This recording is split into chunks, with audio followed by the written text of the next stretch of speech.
Chances are the new laptop that maybe you got for Christmas or the one you might buy next year, the year after, is going to have a USB-C Type-C port in it, and if you're lucky, it's also going to be Thunderbolt 3, and there's a ton of awesome USB-C tech coming out, and that got announced at the show. So let me show you some of the highlights. The first is an updated to their Thunderbolt 2 dock, which I actually own from the folks at Elgato. This one is not only USB-C, but Thunderbolt 3, going to be available the end of January for a not cheap $299.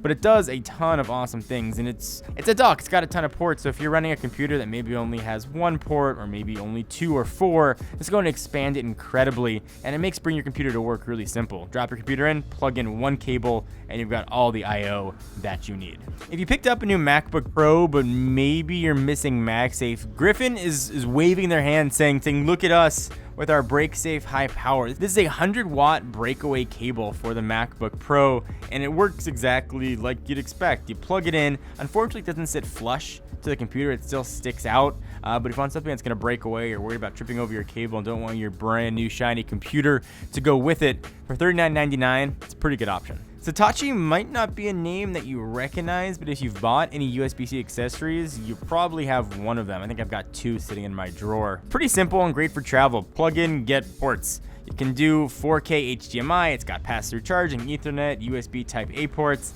and SD and micro SD card slot. So keep one of these suckers in your bag. In our office, we have 4 different Henge docks, and the fact now they're updating it to support USB-C and Thunderbolt 3 for the MacBook Pro is huge.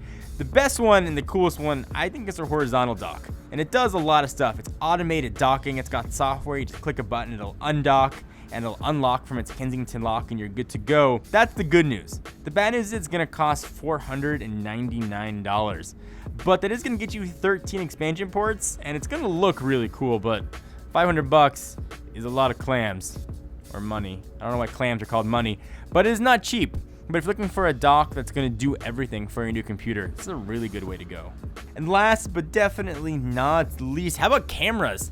Panasonic kind of surprised a lot of folks and took the wraps off the GH5 with, you probably can guess it at this point, USB Type-C interface. It's a really good solution since a lot of new computers are losing SD card slots. It's got USB 3.1 transfer speeds. The camera itself is also pretty awesome aside from the USB Type-C. 20.3 megapixel digital live MOS sensor, 4K video with no crop, internal 4x2x2, 10-bit 4K video at either 24 or 30p, 5-axis sensor stabilization, and dual, so 2 SD card slots.